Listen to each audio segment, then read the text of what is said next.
Bonjour, bonsoir à tous, bienvenue à Quelle heure la Gaber, l'émission qui vous fait découvrir le monde de la techno et ses alentours. Je suis accompagné de passionnés et d'experts de diverses manières. Clément Zalio, bonjour. Bonsoir. Bonsoir. Présentez-vous, je vous en prie. Écoutez, moi, Clément Zalio, du coup, j'ai 30 ans, je mixe depuis à peu près 10 ans, du coup. J'ai commencé justement la teuf, parce que je disais tout à l'heure, quand j'avais 18 ans, j'ai découvert un gros festival de trance et depuis, avant j'écoutais que de la guitare et là c'était parti quoi. D'accord. Et voilà, et depuis à Nantes, j'étais dans plusieurs collectifs, une émission de radio, j'organise des soirées aussi, donc voilà. Impressionnant. Et Mathieu Tracucci, je vous en prie, présentez-vous. Alors du coup moi c'est Mathieu Tracucci, ça va faire 3 ans que je vais en teuf. J'ai commencé comme tout le monde à découvrir, puis j'ai kiffé et maintenant j'y vais assez régulièrement et j'ai même un petit sound system. Vous participez carrément maintenant. Ouais. Super. Et bien ici nous sommes accompagnés de passionnés et d'experts presque dans le monde de la techno. Mais pour ceux qui ne sont pas au courant, on a un petit reportage pour vous expliquer le concept et la définition quelque part du monde de la techno. Comment c'est expliqué? C'est une animation présentée par Antoine Pénisson et Enzo Courant et c'est tout de suite. Bonjour à tous, je suis le professeur Techno et aujourd'hui je vais vous expliquer le concept de la free party. Alors, une free party, plus communément appelée teuf, free, rave ou tawa, est un rassemblement festif organisé par un collectif de bénévoles durant laquelle est diffusée de la musique électronique ou techno. La free party est généralement organisée dans des lieux discrets et reculés, comme des champs ou des hangars abandonnés. La free party est composée de deux choses, d'un sound system et de jeunes teufeurs qui dansent. Le sound system, c'est en gros le mur de son avec toutes les enceintes disposées comme un mur géant histoire que ça pète. Pour participer à ces teufs, cela se fait au bouche à oreille. Il n'existe pas de page ou de groupe Facebook pour communiquer sur l'événement. Seuls des réseaux privés de personnes ont les infos sur le lieu, qui est donné au dernier moment par SMS ou sur des applications cryptées telles Signal. Les free parties peuvent faire polémique car elles sont illégales. Il est vrai qu'une certaine ambiance anarchique peut être ressentie, mais le tout pour la plupart du temps dans le respect et l'autogestion. C'est un fait de même que l'usage de drogue y est présent, mais il existe des associations qui tiennent des stands d'information et de prévention pour la sécurité de nos teufeurs préférés. L'information vient se greffer à la place du jugement au niveau des drogues, et ça c'est beau. Ce qui est très important à préciser pour finir, c'est que ces rassemblements sont créés par les jeunes par pure passion et partage de la musique. Leur but est de rassembler des jeunes pour les faire kiffer. Ces fêtes mettent donc en avant des valeurs très importantes comme la liberté, l'ouverture et le partage. Voilà, c'était Dr Techno. J'espère que vous en avez appris plus sur la free party grâce à moi. Allez, ciao! Merci beaucoup de Dr Techno, c'était limpide. Alors, on a eu une explication du coup brève et assez générique du monde de la techno. Qu'est-ce que vous en avez pensé? Est-ce que vous avez trouvé ça fidèle par rapport à votre vision de la techno ou est-ce que c'était... Bah oui, pour le coup, c'est vrai que c'est complètement ça. C'est déjà comment ça s'explique le côté un peu informel. Et puis j'aime bien aussi les valeurs. C'est exactement ça. Ce qui fait aussi justement la contradiction avec le club aussi. Où c'est le club va y avoir plus de jugement et tout. Alors que là, il y a beaucoup plus un brassage des populations. Et du coup, ça fait quelque chose de complètement différent, je trouve de plus respectueux. Et puis on se regarde moins aussi. On est là aussi pour oublier un peu qui on est. Et du coup, voilà, arrêter aussi avec le regard des autres. Je pense que c'est important. Et vous, Mathieu, est-ce que vous avez trouvé ça assez fidèle par rapport à... Je trouve qu'il a fait une super définition et que c'est vraiment ça, c'est de la fête libre. Il y a vraiment j'ai l'impression, un esprit d'inclusivité vraiment qui est présent dans le monde de la techno. Vraiment, on est tous les bienvenus tant qu'on respecte, tant qu'on se respecte et qu'on respecte les autres. Évidemment qu'on est bienvenus. C'est magnifique. Est-ce que des fois, vous avez des personnes que vous avez l'impression qui sont marginales et qui participent beaucoup au techno? Est-ce que c'est plutôt une image qu'on colle au monde de la teuf en général? Je pense qu'en fait, ça a changé au fil des années. En fait. Parce que du coup, je suis pas si vieux que ça, mais c'est vrai que du coup, ça fait 10 ans et je pense que même avant, c'était encore complètement différent. Mais c'est qu'aujourd'hui, effectivement, je pense qu'avant, on avait l'image justement qui est que ces personnes-là et en fait maintenant ça touche toutes les classes sociales justement ce que je dis et que c'est plus réservé justement. On peut plus se dire lui c'est un teufeur je veux dire on peut pas il y a une personne on peut pas savoir qu'elle va en teuf parce qu'elle est bien habillée en fait et voilà et ça je pense que ça a changé au fur et à mesure des années et à la limite c'est une chose qui est très bien, ça a vulgarisé en fait. Tout le monde est bienvenu. Du coup, On a vu un avis des experts et même de l'explication assez rudimentaire du monde de la techno. Aujourd'hui, on va prendre maintenant tout de suite l'avis des Français et plus précisément l'avis des Nantais vis-à-vis de la techno. C'est un micro-trottoir proposé par Anne et Arnaud, Léa Albert et Anna Tiget. Rêve party, moi je connais pas, j'en ai jamais fait. Je sais ce que c'est parce que j'ai vu plein de feuilletons à la télé où ils parlent des rêves parties. En ce moment où on fait très attention aux plantations, à l'écologie, on peut pas aller n'importe où comme ça. Hein. Ensuite, on peut complètement stresser des gens en allant dans des lieux comme ça. On n'est pas chez soi partout, on est chez quelqu'un. Je trouve pas ça dérangeant et je trouve que à chaque fois qu'on en entend parler dans les médias, c'est toujours de manière très négative. J'entends le mot rêve, donc j'imagine que ça doit être bien agréable. J'entends le mot party, donc ça doit être un moment bien agréable entre copains, copines. C'est avant tout un beau moment, il y a beaucoup de gens qui se rassemblent pour en profiter, danser et dans un lieu complètement improbable, tout en respectant le lieu en général. Et je trouve que c'est des moments plutôt cool, plein de convivialité. Qui font ce genre de choses, je pense des gens un peu perdus au niveau de recherche de valeurs. Parce qu'ils pensent que faire n'importe quoi en étant ensemble, se shooter, aller n'importe où, c'est être libre. Moi, je verrais plutôt des plus jeunes, enfin plus jeunes que moi en tout cas. Qui n'ont pas de vie de famille, entre guillemets, qui n'ont pas d'enfants, ou des gens plutôt qui sont en couple célibataire mais sans enfants. Je dirais plutôt des personnes assez jeunes et peut-être un peu, on a un peu l'idée aussi de quelque chose un peu marginal. Donc des gens qui sont un peu en dehors du système. Il n'y a pas de gens, il n'y a pas une seule image de gens, non. Justement, c'est ça qui est intéressant, c'est que c'est un regroupement de plein de personnes différentes, de tous les âges et de tous les milieux, surtout. Donc c'est ça qui est intéressant. Comme dit ma collègue, il ne faut pas que ça dérive, quoi. En fait, c'est peut-être la soirée pyjama pour les plus grands. Merci beaucoup pour ce reportage. J'accueille tout de suite Emilio Le Cacheux qui vient de nous rejoindre. Bonjour Emilio. Comment vous pouvez vous présenter ici par exemple? Donc, je m'appelle Emilio Le Cacheux, je suis participant du collectif Tabasco. On a notre sound system depuis bientôt 1 an. Et voilà, j'organise des teufs avec mes potes et je suis aussi très friand de tout ce qui peut toucher au monde de la tech en général. Vous faites partie d'un collectif, il me semble, c'est ça? Un collectif associatif qui... Ouais, bah en gros, c'est ça, donc Tabasco Sound System, où on crée nos free parties, on les organise et on les pose, voilà. Est-ce que, par rapport à ce qui a été dit là, durant ce micro-trottoir, est-ce que vous avez eu des choses à rapporter? Est-ce que vous trouvez que les avis étaient assez... Bon, les avis étaient très différents, il y a eu beaucoup de visions. Est-ce que, plus ou moins, qu'est-ce que vous en avez pensé globalement, tous? Je vais commencer par Mathieu. Globalement, je trouve que du coup, la dame qui disait qu'on était en recherche de valeur, elle a une idée très, très stéréotypée de ce qu'est les free parties.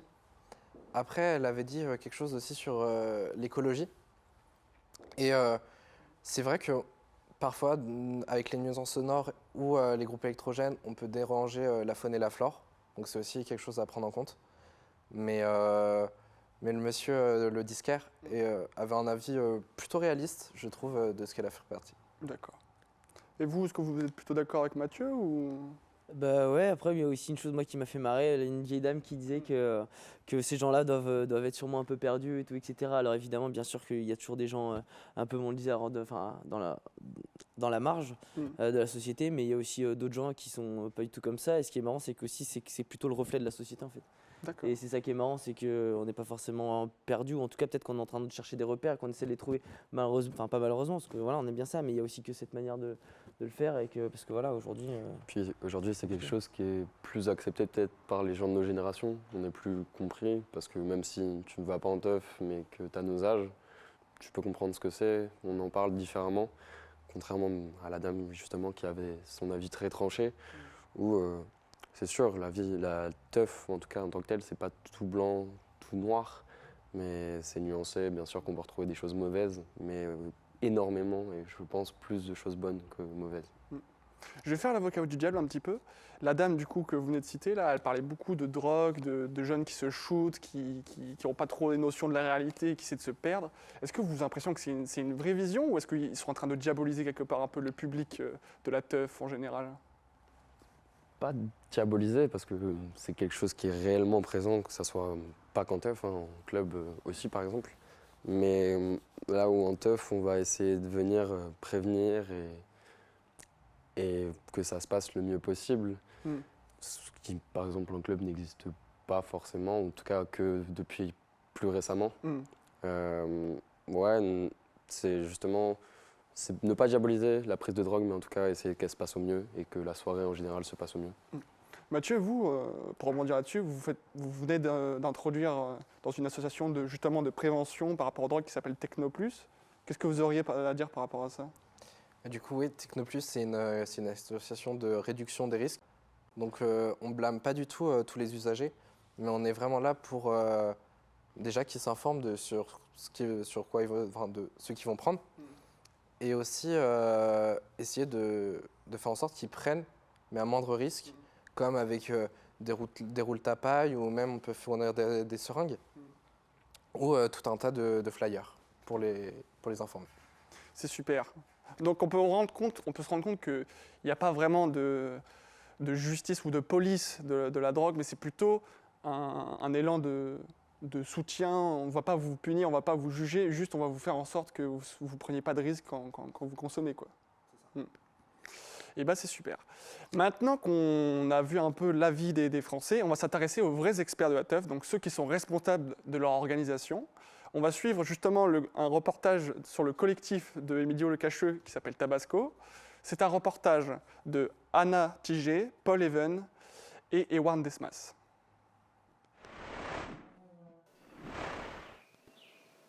Pour que ça absorbe, vivrait sa mère. Ah, c'est propre là. Ouais.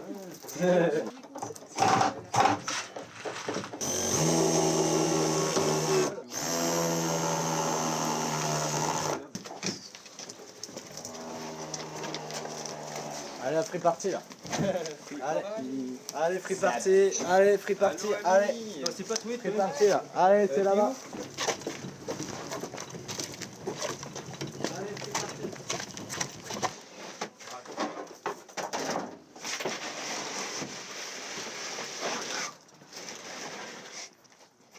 On a appris à poncer, on a appris à peindre, les différentes techniques de peinture, les différents rouleaux.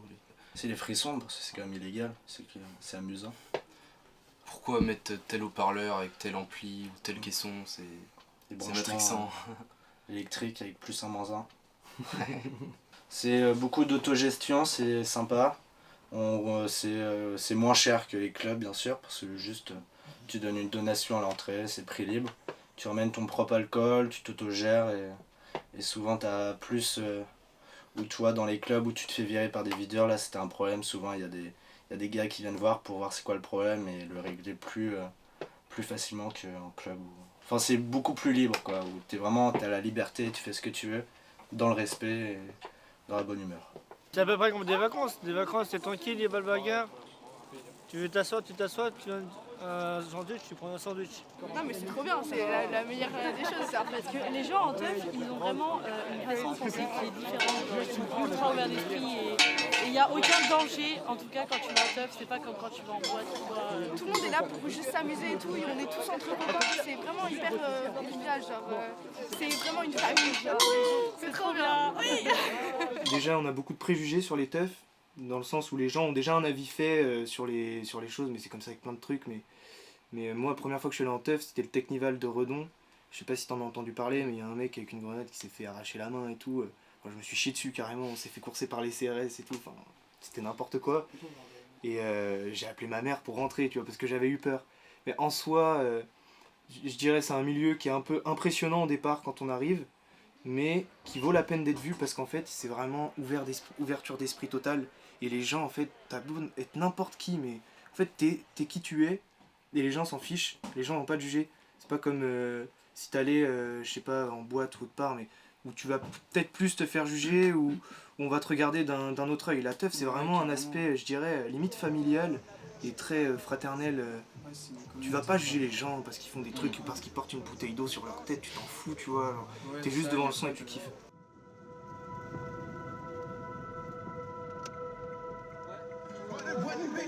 C'était qui le gars là? C'est un mec qui Ah bon? Fuck. C'était qui?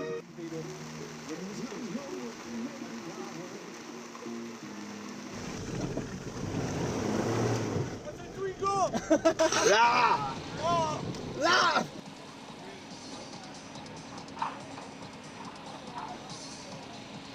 Tu vois là où t'en es. Tu serres pas trop et après tu serres tout à la fin. Attends, mais non, on est con. Mais oui, Polo, si tu mets ça, tu peux plus Si on mettre ton met ça là, caisson on peut rien dessus. mettre dessus. Bah oui. Attends, faites gaffe à la sangle. La sangle. C'est dans ma caisse. En gros, tu l'ouvres et tu la réouvres encore. Parce que tu peux l'ouvrir 2 fois. Bam. Comment ça, tu l'ouvres et tu la réouvres? En gros, tu l'ouvres. Tu l'ouvres et en gros, prends-la là.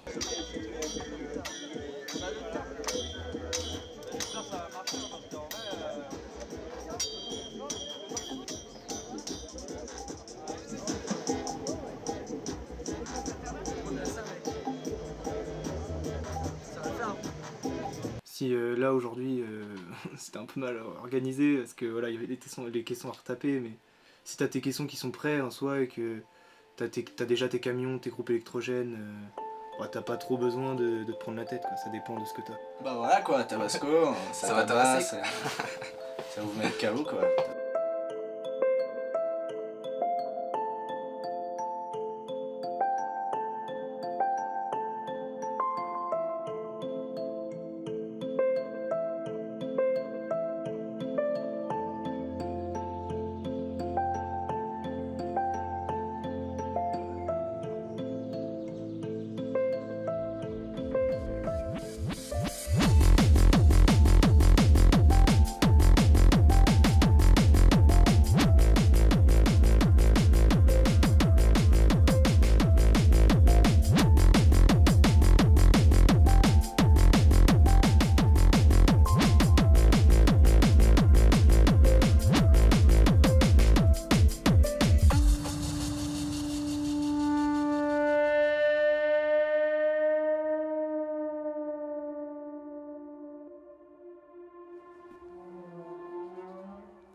De très belles images, merci beaucoup. J'accueille encore un nouvel invité, Antoine Ménard, bonjour. Bonsoir, bonsoir. Je vous en prie, présentez-vous. Je suis DJ et aussi, on va dire, client des rave parties. Donc j'ai fait quelques sets pour Tabasco notamment. Et voilà, donc je suis aussi dans ce monde de la techno dans les free. Du coup, est-ce que vous avez trouvé que, dans ce reportage, est-ce que vous trouvez que ça retransmettait bien cet élan musical que vous partagez? Bah oui, c'est avant tout, du coup, comme le disaient mes collègues, la liberté, en fait, qu'on retrouve que dans ce milieu-là, du coup, qui est assez propre à ça. Donc ouais, je suis assez d'accord avec ce qui a été dit, globalement, jusque-là. Dans ce reportage, on voit beaucoup d'organisations, on voit beaucoup aussi Emilio, hein, qui vous avez participé en grande pompe à l'organisation. J'ai vu qu'il y avait beaucoup d'intempéries. Comment vous avez fait pour gérer toute cette pluie en pleine nuit? Comment ça se passe? En fait, on ne le gère pas. C'est quelque chose qui souvent nous tombe dessus et on le prévoit, mais on sait que ça va arriver. Mais bon, voilà, on prévoit du matos pour protéger les caisses. Et après, voilà, hein, c'est justement, comment dire, une fois qu'on est devant un caisson et qu'il y a des gens que ça touche, qui pourront ne pas bouger, qu'il pleuve, qu'il vente, qu'il neige, jusqu'au matin, ils seront là, quoi. Donc, on les prévoit pas, mais pour le coup, ça touche pas les gens. Ouais. Et vous vous débrouillez, les gens restent quand même. Ouais, c'est sûr, c'est sûr. Il y a eu aussi beaucoup de comparatifs entre les ambiances qui différencient teuf et club. Antoine et Guillaume, vous en avez pensé quoi? Clément, pardon. Oui, complètement. En plus, comme je dis, moi maintenant j'organise plutôt des soirées dans des clubs, donc je vois très bien la différence. Et je sais plus, il y a une fille dans le reportage, je sais plus ce qu'elle disait. Elle disait qu'en gros, bah oui, voilà, en club finalement c'est presque moins sécu. Alors et qu'effectivement les videurs, je sais plus, c'était quelqu'un de ton collectif, je crois, qui disait ça, que les videurs en fait, c'est vrai que direct ils réfléchissent pas, ils te mettent une mandale quoi. Et en fait, comme c'est pas du tout justement faire de la prévention, parce que ces personnes-là après peuvent avoir des problèmes, voilà, et donc oui, c'est complètement différent. Surtout Après, c'est beaucoup plus restrictif aussi, non? Ouais, c'est beaucoup plus restrictif effectivement, et puis on a peur de pas être soi-même en fait, effectivement. On a toujours encore un peu cette demi-facette, cette demi-masque quoi. Mais aussi, ce qui diffère dans les clubs pas mal, ça va être le son. J'imagine que toi, Antoine, tu le sais, il y a Disons qu'en club, il y a une certaine limite à laquelle généralement on ne dépasse pas en termes de son. De BPM, tu veux dire? Pas que, de Ou style. type, ouais, De style c'est surtout. vrai. Ouais, des styles qui sont jamais quasiment passés en boîte de nuit, qui sont régulièrement passés en rêve. Donc c'est aussi là la grande différence, je trouve. C'est vraiment un style musical qui est vraiment propre à la teuf. Est-ce qu'on peut l'entendre vraiment nulle part d'autre? Non, on peut les entendre quand même, mais plus rarement en boîte de nuit qu'en teuf. En fait, ça va dépendre, excuse-moi, je te coupe, mais s'il y a des collectifs qui vont faire ce style de musique-là ou pas, en fait. Par exemple, maintenant, de plus en plus, tu vas retrouver beaucoup plus de psy-trance et de trance maintenant dans les clubs, alors que c'était pas le cas avant, parce qu'en fait, c'est une question de mode, en fait. Et que là, maintenant, la trance, que ce soit la progressive trance, soit la trance, ou la psy-trance, elle revient à la mode, donc du coup, on la retrouve dans les clubs. Voilà. Après, tu as quelques exceptions de clubs comme le Floride qui vont faire assez de différentes. Bon, c'est avec du gabber, t'en entends pas trop en club en général. Donc ça évolue quand même aussi. Il y a beaucoup une dimension de public qui évolue, des artistes. C'est les styles de musique. C'est ça, il y a tellement de styles différents qui sont reconnaissables de par leur pattern ou les choses comme ça. Très bien. On a entendu un terme aussi énormément, c'est autogestion. Qu'est-ce que Clément, par exemple, vous trouvez, Mathieu, excuse-moi, par rapport à l'autogestion, parce que c'est un terme qui revient beaucoup, mais qu'est-ce que ça veut dire? Alors, l'autogestion, c'est une façon d'être et une façon de penser, je pense. Où déjà, on va commencer par ramasser ses déchets pour essayer que ce soit clean, mais aussi on va essayer de ne pas être le déchet. Faire attention à soi, mais aussi aux autres. Bien sûr. Pour ne pas avoir besoin des autres, parce qu'on a toujours besoin des autres à un moment. Mais essayer d'être le plus autonome et pouvoir se débrouiller soi-même. Mais il n'y a pas besoin de fliquer, de gérer d'autres personnes qui vous ont l'impression. Est-ce que vraiment tout le monde s'autogère? Est-ce que tout le monde est responsable, je veux dire? Évidemment que non. Il y a, par exemple, pendant la période du Covid, où on va dire il y a les clubbers qui ont commencé à arriver en teuf. Là, l'autogestion était moindre. Des fois, quand on voit plein de gens autres que le milieu qui n'ont pas encore les valeurs, on va dire, ça peut y avoir des débordements, mais globalement, c'est quand même assez présent. D'accord, très bien. Vous êtes plutôt d'accord avec ça, ce sentiment d'autogestion Bien sûr. Après, c'est vrai qu'en teuf, c'est quelque chose j'imagine que toi, par exemple, tu as pu ressentir. C'est une sorte, pour moi, je le vois comme un peu une sorte de camping géant, où même si tu connais personne, tu vas toujours avoir quelqu'un qui va t'aider, te dépanne quelque chose, et qui te dit bonjour, tu lui dis bonjour, tu deviens son ami. Ouais. Et puis en fait, c'est s'autogérer. Et puis si les gens n'arrivent pas trop à le faire, c'est les éduquer en fait. C'est qu'en fait, ça recrée toute une société en fait. Je reprends l'exemple du festival là où maintenant j'y vais tout le temps en fait, le Boom Festival, où en fait, justement c'est aussi. Alors il y a deux choses, il y a l'autogestion du côté du collectif et tout, etc. Et après aussi des gens. Mais en fait, c'est comme si tu arrivais dans une nouvelle société et que tu éduques les gens en fait. Faut les prendre par la main plutôt que de leur mettre des baffes. Du coup, il y a vraiment ce sentiment de responsabilité, d'aide, d'entraide et tout. Mais du coup, pour la musique, on a une petite surprise pour vous. On a l'occasion et la chance d'accueillir Antoine, du coup, qui va nous faire un live avec nous jusqu'à la fin, pour nous présenter, vous pouvez vous lever tout à fait, pour nous présenter son style de musique et plus généralement le style de musique qui passe en teuf et en techno en général. Et on va pouvoir vous mettre ça jusqu'à la fin de l'émission. C'était À la quelle heure la Gabber, à la prochaine, prenez soin de vous.